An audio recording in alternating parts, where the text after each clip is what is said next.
Tantrums by Sean Kilpatrick. Prose, Scripts, and Criticism, 2003 to 2023. Introduction by Alfred Wichly. A brief survey of literary acquaintanceships in the early 21st century. 1. Sean Kilpatrick composes sacrilegious fatwas, nation-free kamikaze, to a god of his own making and calls the result art, despite the fact that very few agree. Distortions plied by ritual, slumming it at the confessional. Kilpatrick's screen, verse, plays, Gombrickian mimicries, one and all, revel in the badinage of his diction. What the Vates intoned mattered only to the consensus of an organized belief. Yet, literature need not concern itself with the appeased mutuality of etiquette.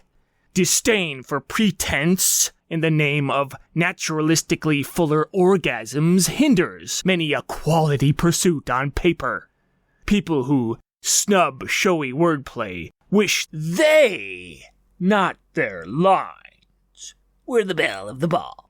There's less mincing involved, less of a patronizing appeal, if the writer is upfront about not hiding behind good, status quo, taste to achieve readability. Conversely, this prick thinks his anacaluthia is coherent.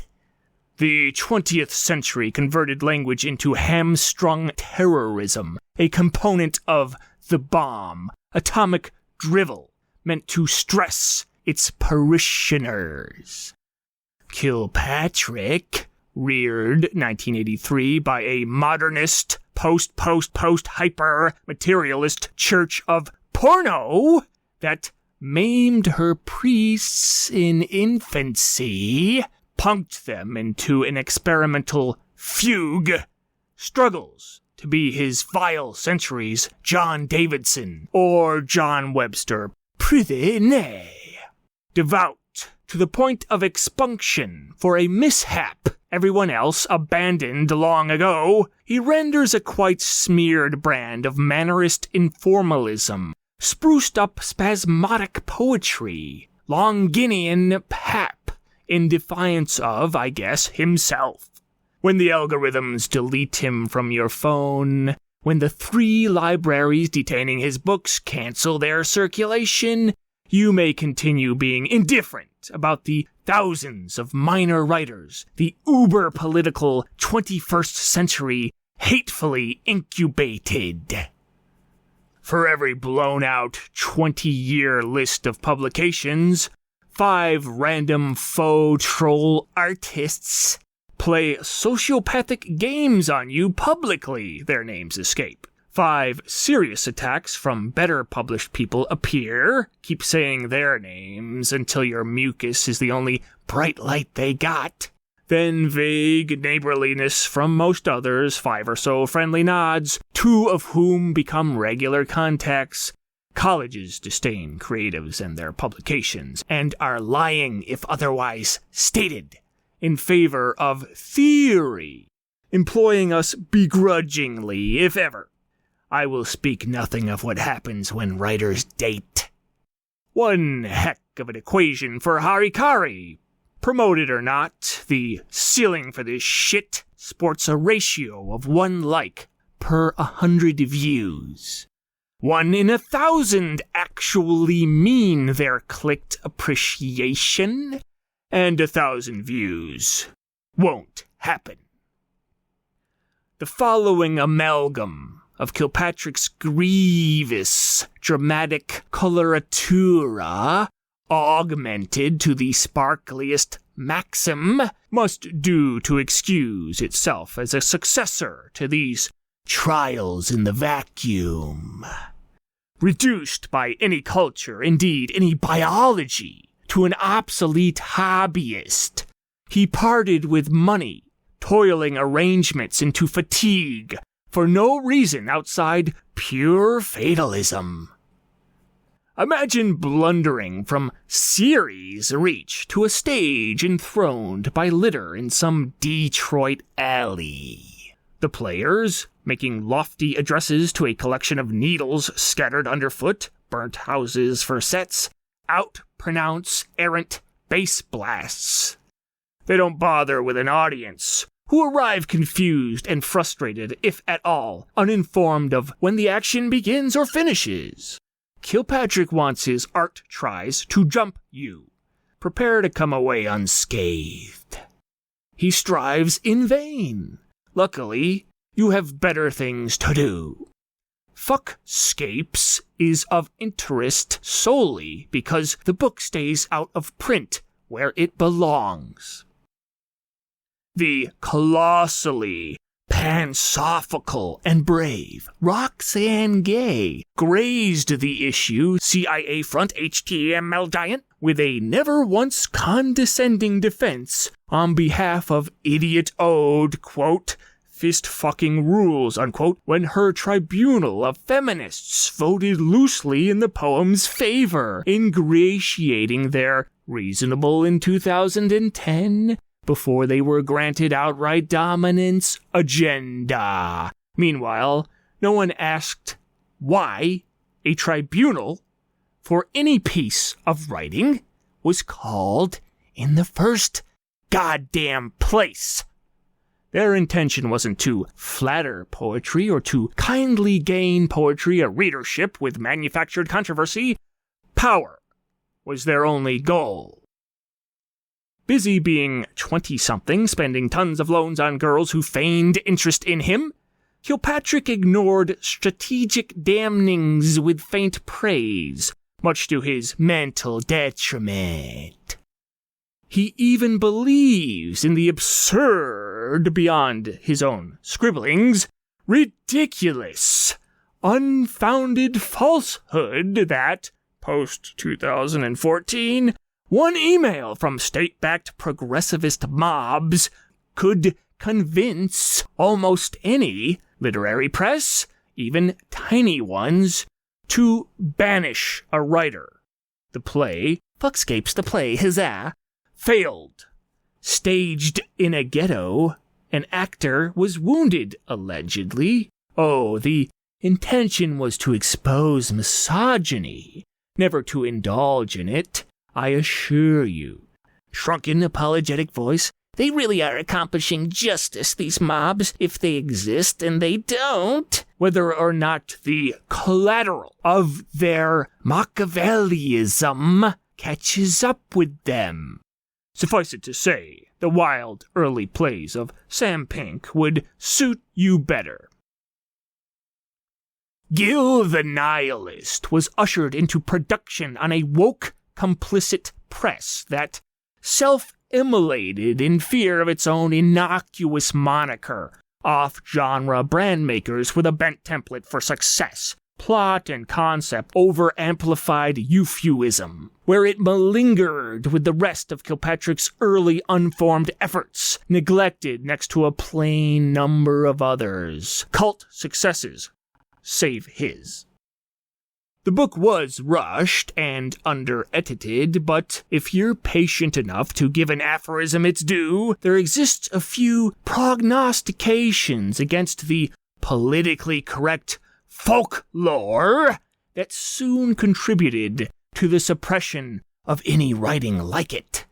Scant lines survive mellifluous recumbences, tampered and untoward, although one bumbled onto totes worldwide, his weakest, of course, of so poor a quality as to be quoted in uncited scrim in lipstick periodical Vanity Fair, their zillionth compromised feature regarding their regulation counterfeit, brainless, far-left demi-reps' latest taste for agency.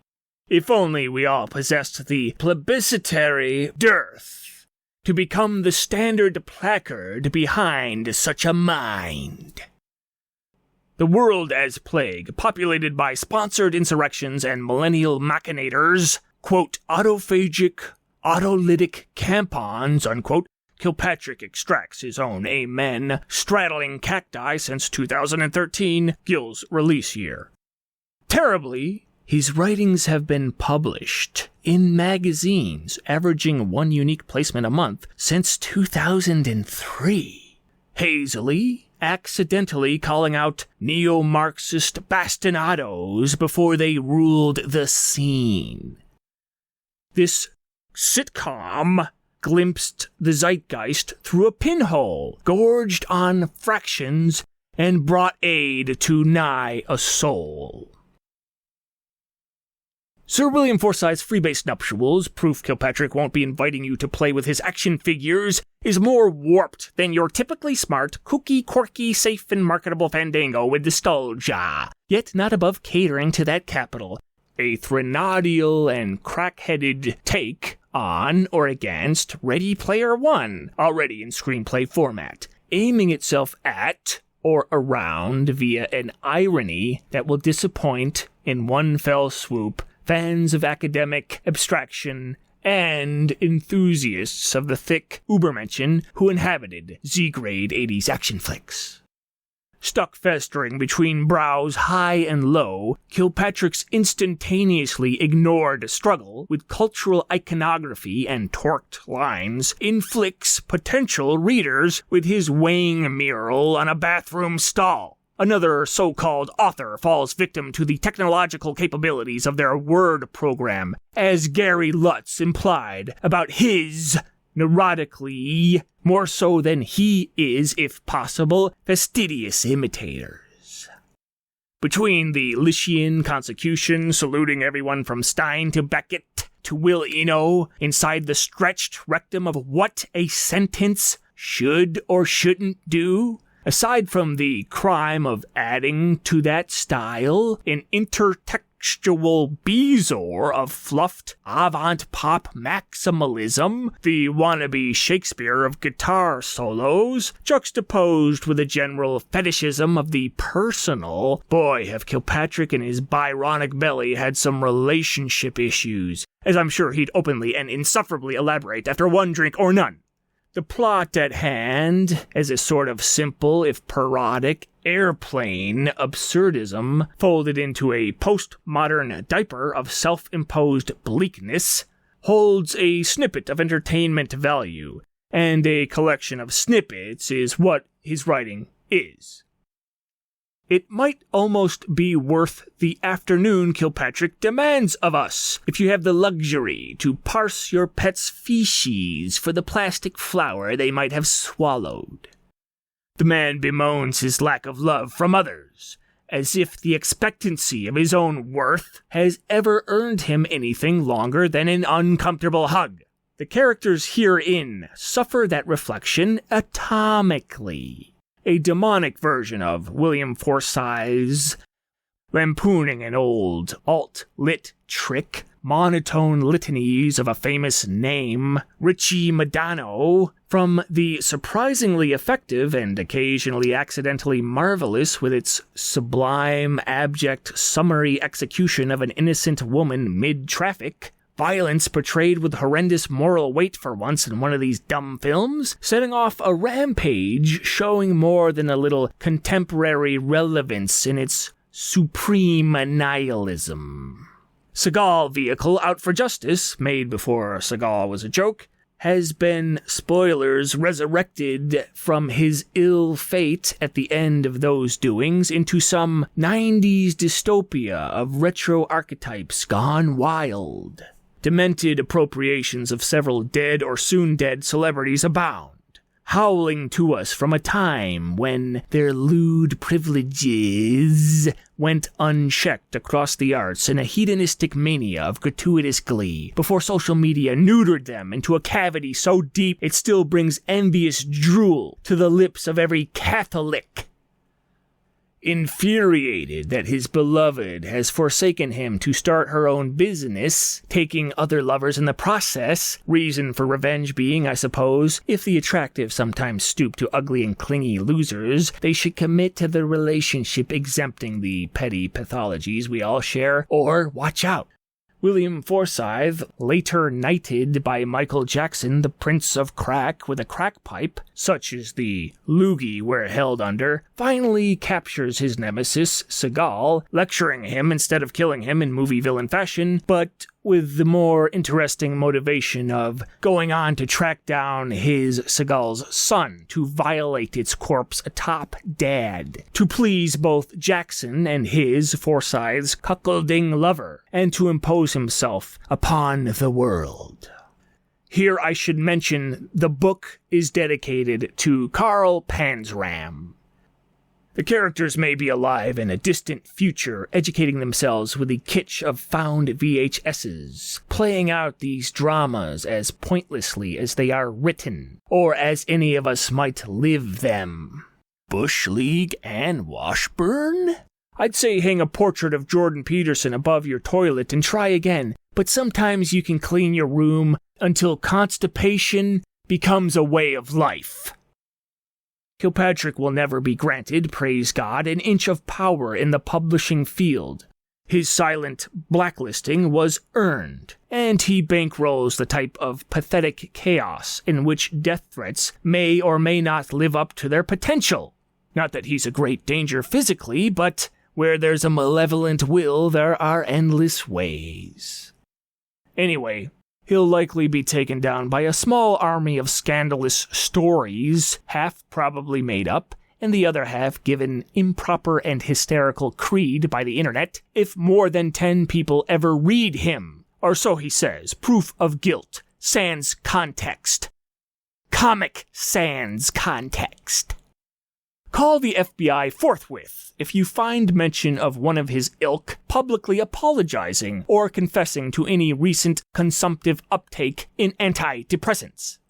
I, on the other hand, will say sorry on his behalf. Maybe we, or am I the reluctant sole audience member, should polish off that prescription for him while recuperating from the taciturn jive and eye strain caused by the next bad boy's disputation, because this one has aged out of his brass knuckles. Later plays by an over 30 Kilpatrick. No one wanted that. Suffering from excessive cell death, assault their wearer's thinking cap. The final act of Nudes, a mean, despite the silly horror movie tropes, Dave Sim-esque back and forth between man and woman, in which, true to life, the woman needs one sentence to summarize her unending indifference and win Briffault's Law a la Liquid Television, along with parts of the Bill Hicks play, are worth attention and perhaps earn Kilpatrick a portion of the old underrated writer's status. I recommend pausing here and there while you skim hypersyllabicated diabolus in musica thrash riffs to be scanned fast. An impossible to say or stage capac play, gazette of unfulfilled boasts and threats. Careful that your eyes don't get stuck from all the rolling. His next unasked-for collections will also miss the mark.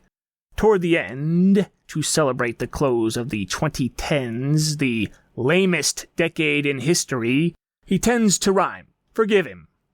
If you care to hear what a rapper who read too much Pinter and Ionesco, then chugged glass, might freestyle, there you don't.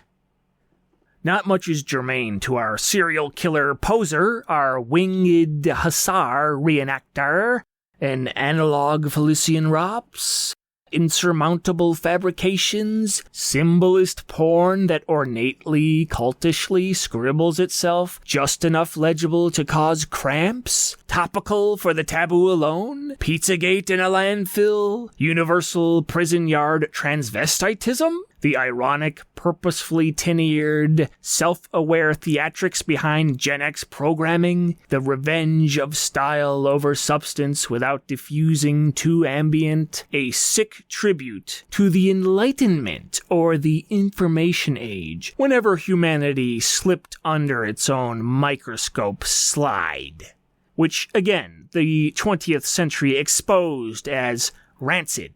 Approaching 40, Kilpatrick has already outlived way too many contemporaries. The difference is their deaths were tragedies. His, he assures, shall be comedy. Quote, "The earth is filled with flies from the center out, some of which have been assigned to you from birth." Unquote. Bring your swatter. No refunds. 2.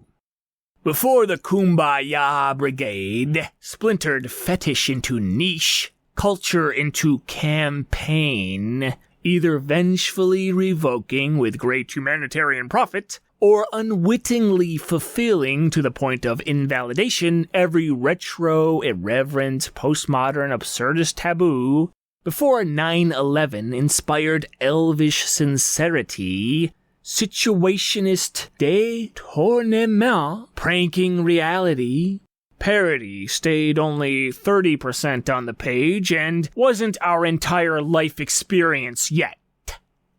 Clinging to his world of dead trickster deities, Kilpatrick refused to partake in the woke, outrage, pharmacoi, emasculating literature. If on again about suicide, the few drunken events attended and readings overperformed at, he was either trying to stand next to someone in order to shoot them both at a hearing distance, or relating tidbits about life at its most optimistic. Some anachronisms add ironic value to your mantle. Many concurred, save your gibberish for the bathroom stall. Let us survey those who managed our dithyrambist into anonymity and parse why he should remain there regardless, but for better reasons than were offered. Consider everyone's preference for the gimcrackery of human bodies over style. Another perfect little blonde with a touchy father coasts into lit to revenge the conglomerate wit stolen from her many lovers. Her routine will fade as fast as she does. Groupies were willed the written word. They can keep it. If the muse, dubiously close to nature, wants to sift through her hourglass to produce the one or two good books innately in her, coasting by on the consensus used to keep real writers in mendicancy, often loser men who work unavailingly, even if there's no good book innately in them, i.e. Kilpatrick, men must toil to hear God. Consulting with women helps a little. Age thwarts their pipeline and emboldens ours. God bless the unattended deathbed. If Kilpatrick's as bad a writer as these types hint, he'd have been allowed to puke at their parties. If he was as misogynistic, I'll carry that overassigned burden, as their propaganda states. He'd have added sellable articles about justice to his byline. True, he miserably performs his own gallinaceous girl Rimbaud attempt at thought, but at least he was never paid a living wage for it. Indeed, all the causeries against Amanda McKittrick Ross apply to our anti-hero, but Kilpatrick always insisted being ignored was for the best, because any upscale funds his art might obtain and never did would go directly to the purchasing of a large caliber machine gun. Hence, avoiding his books is a valiant act. Capitalism ignores her artists. Communism starves and shoots them. Fascism burns them alive and salts the earth over the whole. Many an artist prefers the latter two to being ignored. Those options sound better, and in many ways death is preferable, but we'd be glad to commit the act ourselves. Thank you, governments be damned. It's the poet's job to join Diogenes' public circle jerk, but to also prove him wrong when he says, quote, if only it were as easy to banish hunger by rubbing my belly. The poet banishes hunger by jerking off. Writers live in the hell of every religion. We're there in every religion's hell. Underworlds are like trading cards to us, or vice versa. Constant rebirth in samsara and avasi, hand in pence. The poet starves on his own fluids, despite the endless supply. Kilpatrick edited the best poetry mag, submissions closed, no works featured. When a new lit mag turns askance at its abominable competition, it is usually a PR stunt. Not so for our fumbling misanthropist. His influences killed themselves in record numbers years before he planned to. His hatreds were screwed in, rejection after rejection. The young are anti-literate according to the fashions of their age and the constraints of their brains. These petty dogmas eat them alive the second their hotness becomes another photogenic myth. If they miss their breed window, how sad a life awaits in verse. Poetry is an infection from which no troll can recover. The poet compromises every culture, especially his own. If, according to you, your one-note technique is superior, you haven't read enough. An obdurate admission. Whomsoever spurns influence strands us with the limitations of an influence they either can't control or have failed to obfuscate. Decadence becomes commercialized, repeats itself back through the case, regurgitates on the cheap seats, echoes back in loftier mishaps into a diced homage Hollywood turns a profit on. New York's retro, no-wave bomb shelter of urban sprawl let artists boast from a crater, then punish them for it. Most of their writers were too cool to write anything good. All that's left now is a generation of opium-brained literati, high on sincerity, sucking their own verisimilitude. Minimalists to the point of illiteracy. Willfully non-literary accidental futurists favoring contemporaries of a monotone creed. All spouting the same self-help rap song together, the groan predating the commitment of a mumble. Either vaguely, lazily progressive, or crude on a budget, sneering at any excess from the vestiges of a boring life, a pie chart of identities that shit-brained feminism brought false charges against, feminizing dumb Bukowskyites into alt-lit. With the 20th century's wars, the human race enters junior high and says, fuck everything.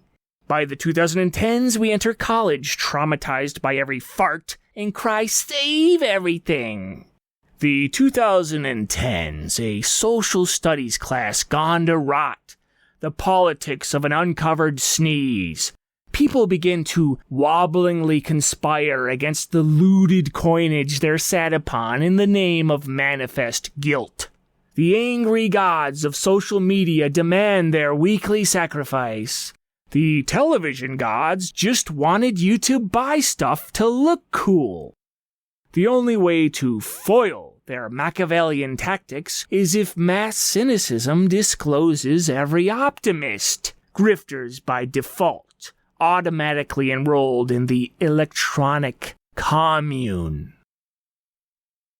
Oblomovism personified, at least via the single positive icon of his time, the school shooter, Kilpatrick suffered no end of millennial courtships who trotted out a cyber transcript as evidence of his sins against their liberality, the rights their stupidities revoked, his quality takedowns notwithstanding. And in the search to denigrate him with his own sayings, to annul a social standing never gained in the first place, he matched these pious vanities by laughing uncontrollably about how much he still supported the insanities spat back by such dim-witted stenographers. Oscar Wilde's wit sounded like someone picking through the fridge. As with most women, that icon, by design, borrowed his charm from the fashions of the day and other men. Spite is not about fostering dismissive bitchiness for your supposed benefit. Whistler had the dignity to fully despise those he verbally dismantled. It wasn't a gay social game to him. Artists who expediently root out a culture's foes for fear of becoming one themselves bear the trade their asses. Some of us can arbitrarily predict fads because our ears are kept close to the culture's sphincter, trapped in the surrounding meat's vibration. In the new global no-no zone of hetero-dudeness, Kilpatrick tried writing some expressionistically aloof reactionary pieces, calling out upcoming far-left tyranny as early as 2007, alas, too late, and got ignored instead of shunned. Ping-ponged between a residential ghetto upbringing and a subpar but sustainable Catholic school education, 40% white instead of the assault-friendly 1% in public schools, Kilpatrick lived the poetic paradox he'd managed to botch on a page, scribbling alienated stories in notebooks. Nuns tore these up for their content. Later, the internet would finish the job. One, and one alone, teacher in high school encouraged Kilpatrick. Attending somewhere, working-class parents sent their kids so they might not have to become trained fighters or 24-hour victims. Slight diversity of population won out against comparatively differential education. Ugly bureau attached to a steeple thrice its size, glorified dentist's office seating almost 200 pupils, grades 9 to 12, the curricular aptitude of the public schools everyone tried to avoid was shakily maintained. Useless religion classes were offered for compensation. Forced recurrent tries at church attendance under the guise of discipline, and, with scant exception, likewise intermediate teachers hardly worth the protection money the diocese demanded. The visual element of girls in uniform was the sole benefit. Quality teaching, like anything elegant of late, staved a pearls before swine situation in extremis. Of course, Kilpatrick's grammar commander, Frank Strunk, no relation, got forced into early retirement when the school closed and sold its name to the highest bidder. Kilpatrick stumbled onto the beats at the stupid age of 15. Words flowed with adjectival symbolism and animal music, the subjective idea expressed through extravagant analogies, natural yet chaotic, primordial yet refined, a language-first lyricism, painterly syllables, audacious composures. From sloppy studies of Burroughs, Kerouac, and Ginsberg, he reverse-engineered French literature without knowing exactly what it was, attempting to layer his mess with formal analysis, strained through a low IQ, and came away like a first-year pataphysician. The Menippean satire was on him the more he attempted practicing it. A senile teacher, common of her kind in most schools, inspired Alfred Jarry-like scribblings with friends. Bakhtin's Rabelaisian Carnivalesque, mocking authority figures through effigy. Kilpatrick later became every effigy he burnt, writing on stationery stolen from this incompetent, professionally compensated woman's desk. Many a Nazi-exploitation reference ensued, lumbering over Discordianism, new frivolous religions, pre-flarf Poetry.com prank submissions, using just a puttering brain as the stochastic chaos engine. A poet friend embarked with him on an epic walk that inspired lowly verse, an unhinged tributary gesture accompanied weeks after by a random, likely illegal 9/11 paranoia arrest. Writing is a dead performance resurrected through the writer's epitaph, a heat-seeking eulogy brought to life with embalming fluid, a seance that eats its ghosts. He found out the hard way, boundlessly.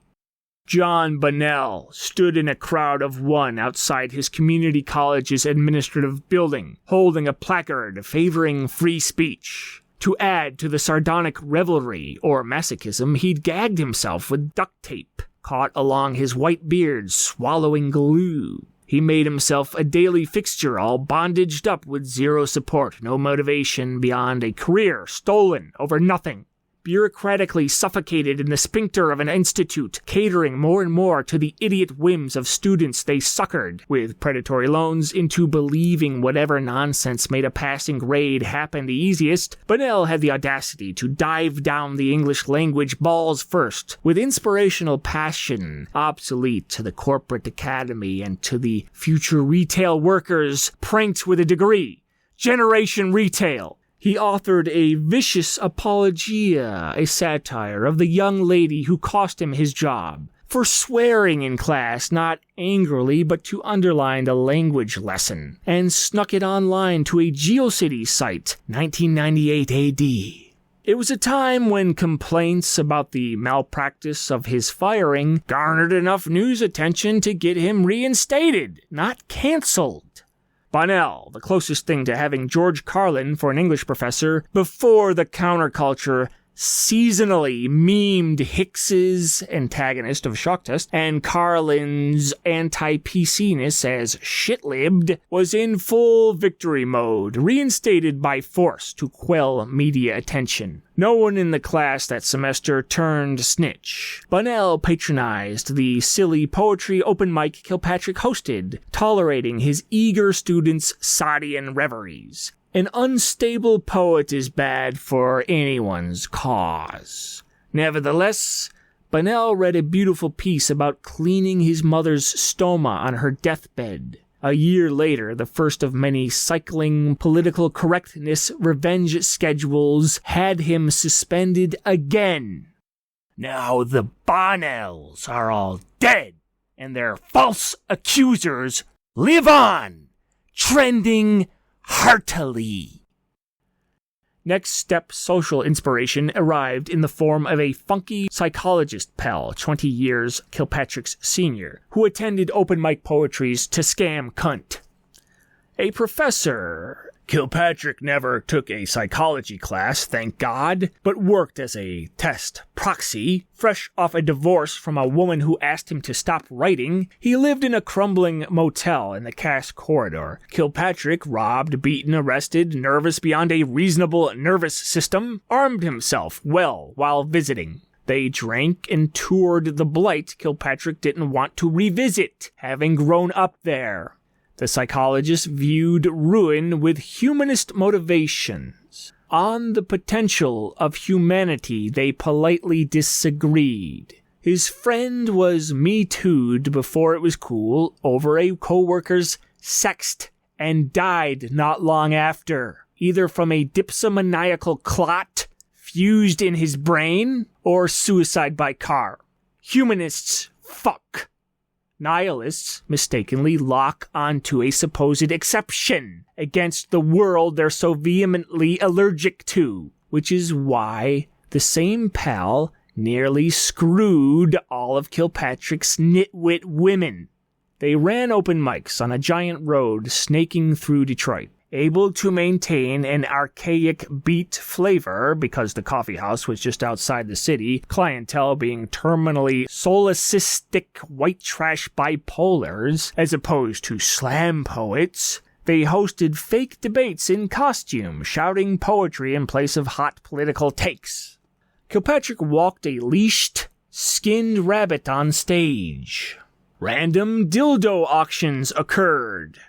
They suggested the audience protest, distributing zany signage. Enduring sub-amateur poetry via second-hand smoke broke their brains and bodies. The participants reached a level of unprecedented retardation, slavering fine as the felt STDs harbored within them. The malignantly passive-aggressive, effeminate male writer scenester, grown vile from his own lack, aggressively obsessing over another's lack with latent homosexual petty sadism, came to own the era. In 2005, foretelling the coming death of art, a bouncy, traveling troupe of slam poets rapped about how the beats were all child molesters, formerly a point of morbid fascination, never an obstacle to the verse. The language school drained the rest of the scene of talent. Fat termites in a fallen house. An academic is a kind of necrophile who reviles his subject. Playwright and poet Ron Allen passed through, adding some hope. Kilpatrick attended Allen's fun but fruitless workshops. Rich, overpraised, demented frog Clayton Eshelman squatted on another college Kilpatrick floundered through, living past due into a malevolently endless dotage, demanding his recycling be sifted on a silver tray, tattling to the board about how Kilpatrick's secretarial busywork was never completed. A resounding zilch extolled, locally and universally. Anything or anyone of note got omitted by mandate. At grad school, Kilpatrick dated a younger musician, Gordon Lish survivor, a feminist participant of Occupy Wall Street meetings indoctrinated by a portion of the staff. The movement soon grew to become infiltrated by identity politics, likely set into motion by Fed CIA programs, pitting women and minorities against the mostly white beta males who ran it, until further communistic radical splinter cells evolved. Unbeknownst to apolitical Romeo poet Kilpatrick, who again suffers and suffered a low IQ, his beloved was lightly groomed by separatist sects as they infested the arts. Those with long gestating designs in play by 2014 to attack the umbrella term of alt-lit, drummed up lies about two harmless twerps and Taolin, and to destroy subtly or overtly as many men as possible. Kilpatrick, editor of the department's abysmally minuscule online literary journal, another needless facade that led to nothing, was mistaken for someone in a position of power and provoked into a fallacious relationship on the basis of his girl's ideological agenda and hidden overall indifference. An imbecilic rendition of The Shape of Things. The classes taught him how to drink. The accruing debt spent on the girl assured him his life would stay irrevocably pathetic. The girl kept track of everything she provoked him into. Her cheating, luring him across the country, changing her mind, typical silly maneuvers Kilpatrick was too inexperienced and temperamental to rise above, were more difficult for him to navigate than most people who aren't poets raised in solitude in a ghetto. Not that he's unprivileged, of course. Rest assured, it all adds to the comedy of his downfall. Acerbic comments, physical, bouncer diversions, including a previous relationship with a much more anachronistically confessional poetess and cheater. At least 3 smart for smart's sake, smug liberal cunt writer chicks left him for famous writers. Curiously, his other surprisingly double-digit affairs were all copacetic. When ladies became hysterical, light defenses refusing to strike them with the patience of a saint, drop-kicking no-gagged sweetheart out a window as he would hilariously proclaim aloud at annual con job catastrophe AWP, fellow writers didn't get the Chiarelli, the mask and the face reference, surely will resurface the second he garners any attention. He won't, joke's on them. Meanwhile, a black, white-acting classmate, valued token of the occupied cult, attempted an actual sex crime but was excused, likely because the kid failed or the girl was sad that he did. At a Chicago reading, Kilpatrick spent the night in a pre-woke apartment full of poets. An attractive blonde on the couch next to him, snoring with her ass utrinque paratus. 2 others humping in a room nearby. Stupid, but sensing the oncoming zeitgeist, Kilpatrick was too afraid to be alone with what some random drunk agent might make up, and hid in the bathroom for most of the night. Earlier at the same event, he flirted with a tranny, thinking they had a funny rapport. Asian, so nearly passing, but used the word tranny with no malicious intent. The term had just lost public favor, and was silently rebuked for that revolving door crime. Such meek gossip would sound insane, extra insane, if within a year a gigantic virago who personified the 2010s, Roxane Gay Encore, hadn't commandeered the whole of literature. People were easier to manage online, which facilitated Kilpatrick's digital retirement from the world. The few magazines that would have him allowed a minuscule and pathetic sense of belonging. But he did meet his hero, Blake Butler, Tyler Durdidian icon, the most talented avant-garde prose stylist of his generation, a fleeting number of times. Once, as they sat together in a Detroit bar, a fat woman questioned Kilpatrick's manhood for insufficiently encapsulating the type of book he wrote. "My subject is ineffable," Kilpatrick replied, "a sonic property, like if someone stuffed all those necklaces deep inside your cunt and proceeded to jiggle you up and down, which they physically could not do." The mentally unstable woman then tried to recruit the whole bar to defend her honor and was met with the same indifference Kilpatrick's work is. Butler understandably distanced himself. "In the current year of our Lord, that transaction would be considered rape." But most of Kilpatrick's transactions were considered rape by whoever endured them. Kilpatrick spent too long training himself to write passable prose. Daedalus Press, Wakefield Press, and Creation Books Reject shot out a couple verse dramas and missed the mark of his own accord. The end result reveals how much of a point his enemies had. The Buff Runes, available elsewhere or never, an autofuction spoof autofiction, sophomoric alt-lit rebrand, strident impersonation of the gangs who beat him, was never meant to sound as racist as everyone already said he'd be. The man has a habit of belting slurs as indiscriminate punctuation. His oeuvre echoed by a self-parody of the brain damage doled out to him. 20 wasted years on a scream only some stretch of concrete would hearken.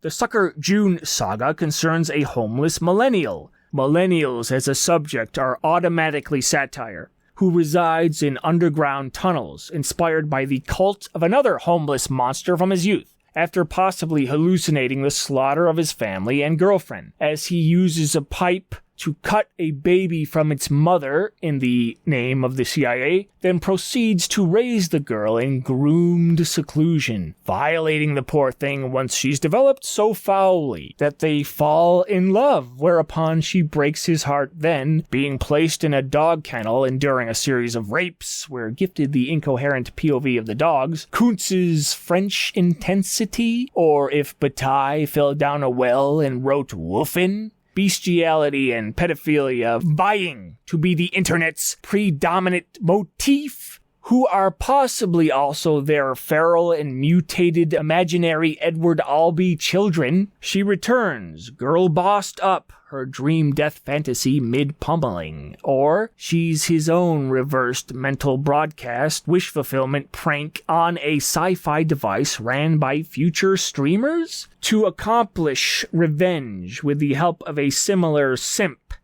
Prowl, genre slop in Buff Ruins, is a porn novella composed of the near-miss lays Kilpatrick flubbed, reclaimed through onanism. Sure, girls we missed out on haunt our most perverse indulgences, but we don't all make them a tome. Ritual, his anclotic anti-anthropology, mock occult rhyme encryption, poems flubbing their beat on purpose, one desperately flummoxing pulse defibrillated back to death, linguistics of the stubbed toe may amuse 10 bibliophilic jaywalkers. The Waco play, a paranoid riff extruded backwards through his betters, Maurice Joly, must be the sole connection to any passing human interest, impossibly mustering an ounce of compassion in denial for the zombie ghost of William Cooper, Alex Jones version 1.0, banned with a bullet, or the PTSD-addled zealot Timothy McVeigh. Kilpatrick's contrivances remain mere aftermath. Lyrical fallout appropriately deserted. The opposite of scholarly, cobbled from stronger sources, this non-fiction depiction almost overrides its overwrought, aphiliotropic appoggiatura. History shall overturn no rocks to reveal him. Unattended recitals inspire scrimpy critique. Art cries behind its many-masked personae. Let the straps dig into my ears till there's no circulation left. The obstructed vowel tracts around the nuclei of Kilpatrick's syllables are all onset and coda, scooped with the wrong tool, fatuously chiming, clanging 50s beat greaser purse snatcher switchblade lingo. Attempting prolepsis, he'd cite the grotesque critical mistreatment of Ben Metcalfe, Alexander Thoreau, and Harold Brodkey, among others. The euphony of his poster boy Bellatomanes provided no apotropaic escape.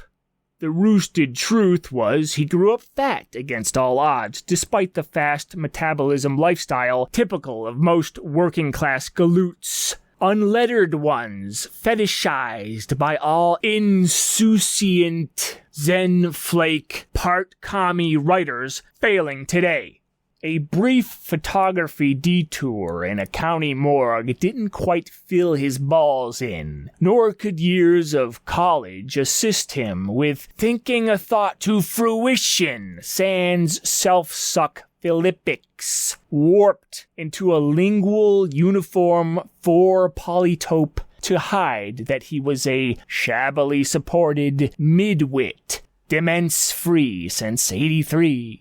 Perhaps a quota of meretrices catering to the airsat's responsibility of their streams will one day take to ambisyllabic coxcombry, accentualism versus syllabism throwdown, a Newton versus Goethe inferences / color debate bro loop, at least their loops connote, acidulated dunk after dunk, inspiring new waves of justified hippopotamastrosequipedaliophobia to complement the rest. Temptation's always your fault, Kilpatrick moaned through his ALS. Myasthenia gravis bladder wall, jerking himself further into orthostatic intolerance while giggling doctors worsened his conditions. Maybe Franz Mesmer's artificial tide can drag us back to health after we contemplate some rather nasty doings. Let's take a benignant piss on his final edamonic duodecimo. Poor self-defense against an audience, artifice in favor of no nature, Lautremont's cyclone of collaged loci extinguished down to a superficial affricate. Kilpatrick jutted his hand at the wind like a kid at a car window, imagining he could chop down traffic signs. Direly proud of the drawn-back stub. No procalio for so cadent a creep. Abandoned by an echo, skipping taut through loose down a Joycean loop. Kitchen sink consecution, sloppily raw, then fixed like a stripped screw. Overburdened clausal bricolage, flipbook stylistics. Tastelessness without the benefit of sentiment. Why release this writer's epigonic collection now, or at all? Because he embodied every Canaanite non-significance opposing today's viriginity, and was against the asseverating millennial raid. Abes labas de victimes. The off button used to mean something. We're powered down as a species. Now let's bring the snow back to our screens. P.S. Adam Walsh's headless progeny fudged the statistics, stoked by grief advocacy. Trauma theorists begot the plaintiff artist, rampant pearl clutcher vocabs. Gays, domesticating nihilism, believing they invented culture, the narcissism of rare orientations, but to brain, one's own shrunken exception given in to influenced talkback. Too often amused by how obnoxious we're being behind a keyboard, existence, pettiest of victories, became enough for most. Canceling free association down to the diphthong. Caterwauling against catachresis, chastisement of arrangement in favor of our latest unearned sincerities, built with paperweights, this rallying opposition of an artist's supposed lack of acumen meant to erase any hyperbolic risk he might muster, instilled the shallowest form a critique can take. Concessions to a zeitgeist that fears its spam, equates spam with literature in practice and reading comprehension, and still values its spam more than literary writing. Poor taste can't be undone by line quality. Met together, these two deplete your materials fast. Bukowski trolls, early cunty internet commenters, went wet and overconfident, almost validating the flimsy woke sensitivities to follow with plotting social motivation and smarmy assertions, dying by the weakest influence.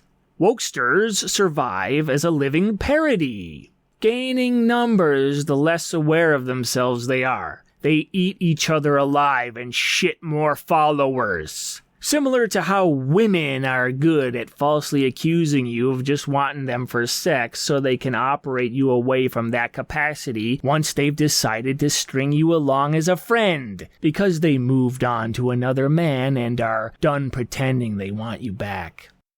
One dreams these activists will see themselves for what they are, experience reflective shame, and break the glass without distraction. Kilpatrick's parasocially inept script gumshorn, nodding off on references to civic net dramatists like Rushvi, the beautiful and talented Emily Eukis. Kilpatrick's a practitioner of bombardism. Vosh, the floating vogue of influencers as they orbit a topic, et al. Notwithstanding, maybe we should become Red Bar-esque endurance streamers, annihilating health for hate, inventing our own platforms, sniping from what's left. Red Bar's Mike David, a broadcaster forged by an abusive boarding school, surviving off the fine wine of a light type of autoimmune eroding shell shock, verbally carving others up for trade and sport, a flow state genius of mean observation, gathered over the course of whichever life he intends to expose. False prophets online, faulty comedians, general liars, is someone who can level a resounding, chaotic, truly nonpartisan perlustration. Here David possesses crossover with obsessive artists he'd surely be annoyed to be associated with. Kilpatrick, similarly fucked over by many a contemporary, picked David and Sam Hyde, who would probably stomp him for his content day one of Fish Tank, as king of comedy cutouts. The few times Kilpatrick was allowed to teach, he explained, always in vain, how literature tries, with rare but integral and noteworthy success, to help extenuate miseries arising from a usufruct life, divorced of any aesthetic appreciation outside the dreaded grocery list. How art, all art, can instigate deliverance from being plugged daily into the indifferent functionality caused by mass populations, inspiring a return to anima, not ornally. True, sometimes watering itself with its own decadence, but ultimately, necessarily by such a function, the unavoidable sacrifice of its practitioners, societal scorn, epideictic fatigue, anything literary now mere phylactery, relieving the same repression endured under every human setup, every operative politic, the shaman went mute, that inspired it. But students, of course, stopped listening a few utterances in. An expected road bump he didn't interpret as the result of his own magniloquent preeminence, but simply as a sign that his life would gratefully end sooner than most. Every artist should alternate phases of suicidal and homicidal ideation with no CIA, FBI assist. Suicide is the ultimate edit. From a young age, a good writer will subject himself to a gauntlet of opinions, cherry-picking which to apply until he pares himself down to the words he wants, not to compliment minimalists. Chipped away by any reception or none, but beyond it, below it, suicide becomes a reiterative long-term goal you've already surpassed by the time you arrive there. Successful writers whose complacency has either elevated them above the gauntlet into acceptance and a solid living, or who can't subject themselves to applicable critique, have forgotten their skill, forming weak, amateur stances, newbies. They require punishment again, recharged heartache, a sense of loss regained. Kilpatrick humbly prayed his presence might impinge upon their grief. His presence hinged on and impinged nothing, nobody, and nowhere. A much more drastic approach was proven suitable, relegating him to the bloodier end of your news feed.